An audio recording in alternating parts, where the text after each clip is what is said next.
नमस्कार दोस्तों, मैं दीपक कुमार आपका फिर एक बार स्वागत करता हूं इस YouTube चैनल में। आपका साथ सहयोग और आपका आशीर्वाद ऐसा ही बना रहे। आपके प्यार के बिना मैं कुछ नहीं हूं और आप ऐसे ही सपोर्ट करें। और लास्ट वीडियो में सपोर्ट करने के लिए खूब खूब धन्यवाद, खूब खूब आभार। दोस्तों, अभी जो ट्रेंडिंग में चल रहा है वो ये चल रहा है नीतीश कुमार, जिन्हें अभी नीतीश कुमार कम और पलटू राम ज़्यादा जानते हैं कि पलटू राम। दोस्तों, नीतीश कुमार की कुछ मजबूरियां रही होगी कि वो आदमी लालची है, वो आदमी ग्रीडी है, वो आदमी पलटूबाज है, पलटवार करना जानता है, वो कैसे क्या करता है, वो है सब कुछ, वो बिहार की पॉलिटिक्स है। उस आदमी ने आरजेडी छोड़ के बीजेपी ज्वाइन करी। उस आदमी का तो मेन मोटिव था कि मेरे को कुछ भी हो जाए, मेरे को सीएम बन नहीं रहना है, मेरे को मुख्यमंत्री बन नहीं रहना है, मेरे को सत्ता में रहना है। अब उसके लिए उसको कुछ भी करना पड़े, उसको कोई लेना देना नहीं है, उसको लोग क्या बोलते हैं कोई लेना देना नहीं है। लेकिन बीजेपी की ऐसी क्या मजबूरी रही होगी? दोस्तों, मैं आपको कुछ ज्यादा डिस्कस करूं उससे पहले एक छोटा सा वीडियो, आप ये वीडियो स्पष्ट कर देता हूं, किसी के मन में ये संशय हो कि चुनाव के परिणामों के बाद नीतीश बाबू को फिर से भाजपा एनडीए में लेगी, तो मैं बिहार की जनता को स्पष्ट कह देना चाहता हूं और लल्लन बाबू को भी स्पष्ट कहना चाहता हूं, आप लोगों के लिए भाजपा के दरवाजे हमेशा के लिए बंद हो चुके हैं। अब इसमें अमित शाह जी ये कह रहे हैं कि हम लालू यादव और नीतीश कुमार को कभी बिहार की राजनीति में साथ नहीं देंगे। मतलब ये कह रहे हैं कि इनके दरवाजे, नीतीश कुमार के दरवाजे हमेशा हमेशा के लिए बंद हो गए। लेकिन फिर ऐसी क्या मजबूरी रही बीजेपी की कि नीतीश कुमार के साथ में इनको इलेक्शन करना पड़ रहा है, नीतीश कुमार के साथ में इनको समझौता करना पड़ रहा है, जबकि बिहार में बीजेपी का आना तय था। अब ये सब चीजें दिमाग में क्वेश्चन वाली बात है। मतलब बीजेपी का आना तय था तो नीतीश कुमार के साथ में समझौता क्यों करा? Modi, Amit Shah, he is the legend. ये दोनों लेजेंड आदमी, इनकी सोच एक नॉर्मल आदमी की सोच जहां खत्म होती है वहां जाके इनकी सोच शुरू होती है। अब बिहार का इलेक्शन जो है वो क्लियर विजन था कि यहाँ बीजेपी आनी है। अब ये चीज सबको पता चल गई, राम मंदिर धारा 370 हटने के बाद लोगों को क्लियर हो गया है कि अब बीजेपी कुछ कर रही है, बीजेपी काम कर रही है। अब लोगों को काम चाहिए, काम दिख रहा है। अब मोदी को भी पता है कि 2024 का जो इलेक्शन है वो प्राइम मिनिस्टर मेरा है, मतलब बीजेपी का। ये बात फैक्ट है। ये मतलब वन साइडेड वाली बात हो गई है। ये वन साइडेड वाली बात हो गई है कि जब से राम मंदिर बना है तब से इलेक्शन वन साइडेड हो गए। लेकिन बीजेपी की ऐसी क्या मजबूरी रह गई कि नीतीश कुमार के साथ में इनको समझौता करना पड़ा? तो दोस्तों, मैं आपको बताता हूं कि बीजेपी में दो नेता है जिन्हें सब जानते हैं। एक है अमित शाह और एक है नरेंद्र मोदी जी। आपको पता होगा नरेंद्र मोदी जी 1% भी जोखिम नहीं लेते, रिस्क जिसे बोलते हैं, 1% भी रिस्क नहीं लेते हैं। ऐसा कहा जाता है, ऐसा सुना जाता है, ऐसा देखा भी जाता है कि बीजेपी का जो गढ़ है, वर्चस्व है, वो गुजरात माना जाता है। बीजेपी जो मोदी का, अमित शाह जी का देख लो, किसी का भी देख लो आप, बीजेपी कैंडिडेट का गुजरात उनका गढ़ माना जाता है। जहां पे आज 25-30 सालों से बीजेपी का गढ़ है, वर्चस्व है, जहां से आज दिन तक कांग्रेस का, दूसरी पार्टी का कोई नाम नहीं, वहां से बीजेपी आती है। वहां पर भी मोदी ने ग्राउंड लेवल पे मार्केटिंग की है, प्रमोशन किया है, प्रमोटिंग किया है उस सीएम पद के लेकर। तो वो बिहार में रिस्क ले ही नहीं सकते थे, वो बिहार में रिस्क ले ही नहीं सकते थे। उनको पता है कि लालू यादव है, नीतीश कुमार है, ये ऐसे दो नेता है। लालू यादव ठीक है, लेकिन नीतीश कुमार एक ऐसा नेता है, वो सत्ता में बने रहने के लिए कुछ भी कर सकता है, किसी भी हद तक जा सकता है। वो आदमी लास्ट 20 साल से बिहार का नेता है, बिहार का मुख्यमंत्री है। उस आदमी, लालू यादव जी ऐसा कहते हैं, एक मीम में बात हुई थी कि लालू यादव जी ऐसा कहते हैं कि आदमी के पेट में भी दांत है। दिल्ली में हम लोग जब आए, राज नारायण जी, जौहर साहब, चौधरी चरण सिंह जी, हम लोग उसी परिवार के लोग हैं महोदय, चाहे मुलायम सिंह जी हो और कोई हो, या नीतीश जी उधर जो चले गए हैं। हमारे मुंह में सीधे 32 दांत है, उनके पेट में नीतीश के दांत है जो वहां चले गए। पेट में दांत, पेट वाला दांत बड़ा खतरनाक होता है और ऐसा आदमी हमेशा खतरनाक होता है, ये चीज हम भी मानते हैं। लेकिन बीजेपी बड़ी होशियार, बड़ी शातिर है। अब बीजेपी का मेन जो मोटिव है इस बार 400 पार, ये आपने नारा जरूर सुना होगा। तो मोदी ये चाहते हैं कि बिना कोई रिस्क लिए, मैं चाहता हूं कि मैं सत्ता में बना रहूं, मैं 400 पार जाऊं, मेरा जो नारा है वो हकीकत में बदले, बिहार का मेन मोटिव यही है। अब नीतीश कुमार जी के साथ में बहुत ज्यादा पार्टियां हैं। नीतीश कुमार किसी के नहीं है और नीतीश कुमार सबके हैं, ये दो वर्ड है। नीतीश कुमार किसी के नहीं है और नीतीश कुमार सबके हैं।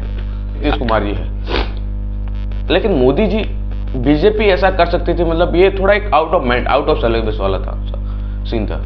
तो इसमें यह है कि अब की बार मोदी 400 पार, बीजेपी 400 पार, ये नारा बीजेपी का चल रहा है और इसको हकीकत में बदलने का काम मोदी और अमित शाह जी को करना है। अब इनका एक ही मोटिव है बिहार में। अब नीतीश कुमार 20 साल से सीएम है, तो इनका कुछ तो वर्चस्व होगा। मोदी चाहते कि बिहार पूरा कवर करूं मैं। अब बिहार हो गया, राजस्थान हो गया, छत्तीसगढ़ हो गया, एमपी हो गया, गुजरात हो गया, अब ये सब बीजेपी के क्षेत्र हो गए, बीजेपी के स्टेट हो गए। अब नीतीश कुमार की बात करते हैं, ये तो मोदी जी की बात हो गई, बीजेपी की बात कर, अब नीतीश कुमार जी की बात करते हैं। अब नीतीश कुमार जी दोगलापन हो गया, पलटवार हो गया, पलटूबाज हो गया। अब तो ये मीम भी बनने शुरू हो गए कि नीतीश कुमार को ये भी नहीं पता होता है कि मैं किस पार्टी में हूँ। वो सुबह उठ के टीवी शुरू करते हैं, देखता हूँ मैं किस पार्टी में हूँ। यहां तक सुनने में ने भी पुलिस में एफआईआर दर्ज करवा दी है। बोले थानेदार पूछे कि गिरगिट को क्या हुआ, तो बोले रंग पलटने का जो काम है वो तो हमारा है, ये तो नीतीश कुमार हमारा हक लेके गए। अब ऐसी बातें हो रही है। अब ये नीतीश कुमार है, इनको जनता से कोई लेना देना नहीं है, इनको इनकी सत्ता से प्यार है। एक वीडियो मैं आपको छोटा सा बताता हूं, जिसमें नीतीश कुमार जब बीजेपी छोड़ रहे थे तब का वीडियो है। आजकल जो लोग हैं वो किसी का सुनते हैं, आप किसी से बात करते हैं, आप किसी राज्य का विकास करते हैं। इनके पहले वाले जो लोग थे वो लोग कितना काम करते थे आपको हमने बता दिया।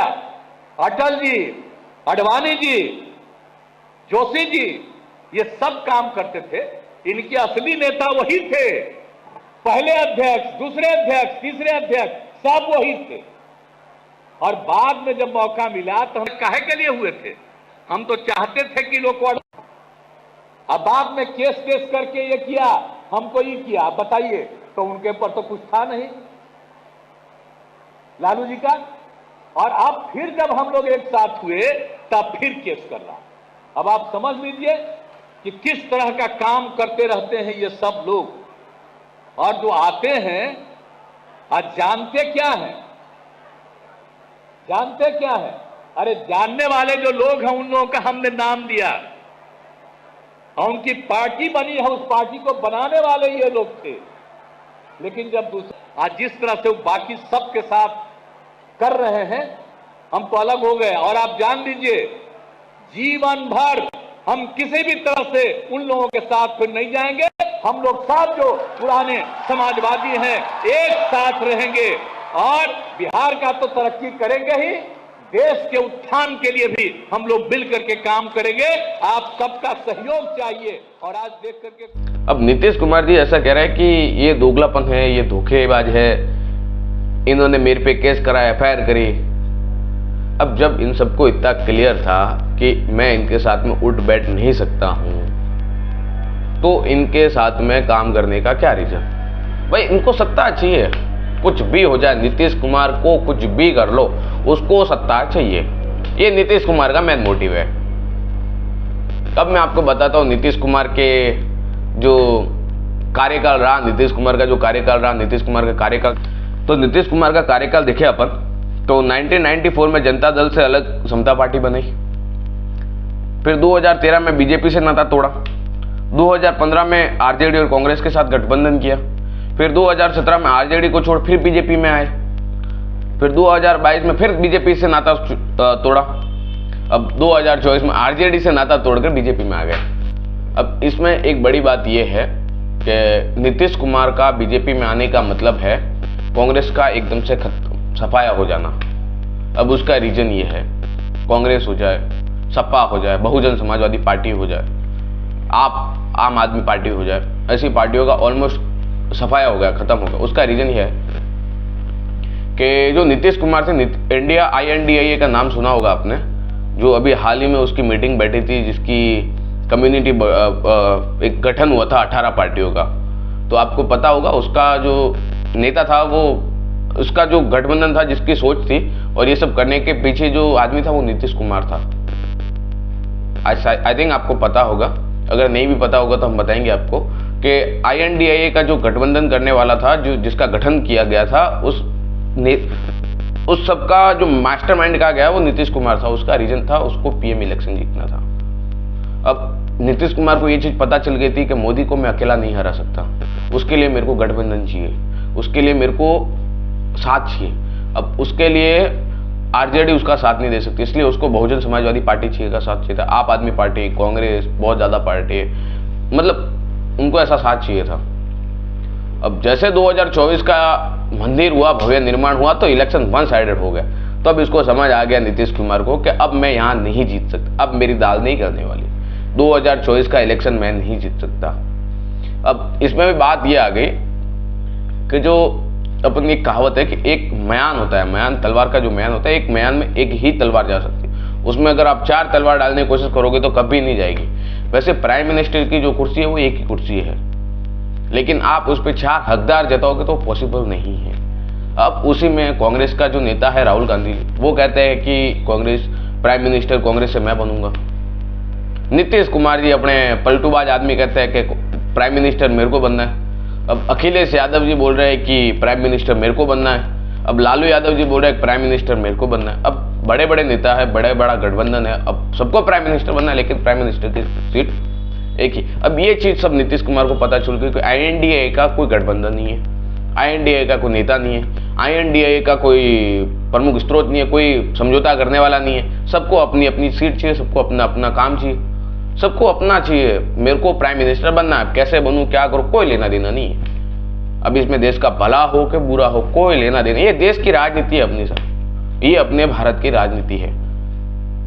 लोकतंत्र जो राज्य है वो ऐसा है जिनमें खुद की लेन है, खुद का फायदा है, किसी से कोई लेना देना नहीं है। अब नीतीश कुमार जैसे नेता अगर प्राइम मिनिस्टर बनते हैं तो सोचो क्या होता है। बनना पॉसिबल नहीं है, अब सोचो सिर्फ क्या होता है। ये नेता किसी दूसरे नेता को गिराने के चक्कर में इतना गिर जाता है कि अपनी इमेज तक खराब कर देते हैं। बाकी मैं आपको क्या बताऊं नीतीश कुमार पलटू राम के चक्कर में। बस आपसे एक निवेदन है कि आप हमेशा अपनी जुबान पे कायम रहे, अपनी जो जुबान है उस पे कायम रहे। अब लोगों को डर लगने लग गया है इस राजनीति से कि आदमी पता नहीं रात को सोए बीजेपी से और कल सुबह उठे तब कांग्रेस का पता चले, और ऐसा होता है। लेकिन बीजेपी, कांग्रेस, आम आदमी पार्टी, सपा, बहुजन समाजवादी पार्टी, बहुत पार्टियां हैं, सबके हित में रहिए, सबका आनंद कीजिए। हम आम नागरिक हैं, हम आम आदमी हैं, हमारा काम है अच्छे नेता को वोट देना, उनको जिताना। अगर वो सो रहा है तो उसको जगाना, अगर नहीं जाग रहा तो उस पर पानी डालो, पानी डाल के जगाना, ये अपना काम है। हम आम जनता है। धन्यवाद दोस्तों, जय हिंद, जय भारत। आपका प्यार, आपका सपोर्ट बना रहे और चैनल को सब्सक्राइब जरूर करें। और कुछ भी आप हमें गाइड कर सकते हैं कि मैं मेरे इस वीडियो में क्या सुधार कर सकता हूँ। थैंक यू, जय हिंद दोस्तों।